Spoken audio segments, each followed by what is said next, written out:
Hello everyone, ঠান্ডা তো already পড়েই গিয়েছে আর আমি মিশো থেকে অর্ডার করে নিয়েছি দুটো হাইনেক সোয়েটার। তো চলো তোমাদের সাথে শেয়ার করে ফেলি। প্যাকেটটা অলরেডি আমি কেটে ফেলেছি।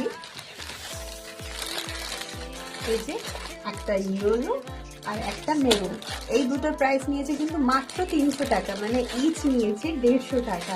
মানে অবাক হয়ে যাচ্ছে তো, আমিও ভীষণ অবাক হয়ে গেছিলাম দেখে। তারপরে তো এটা যখন কার্ডে অ্যাড করলাম এতে আরও আমি অফার পেয়েছি, তো এই দুটো নিয়েছে আমার 280 রুপিস, মানে আরও 30 টাকা কম। তো তোমরা যদি এটা চাও তাহলে অবশ্যই লিঙ্ক কিন্তু আমি কমেন্টে দিয়ে দেবো, অথবা কমেন্ট করে জেনে নিও।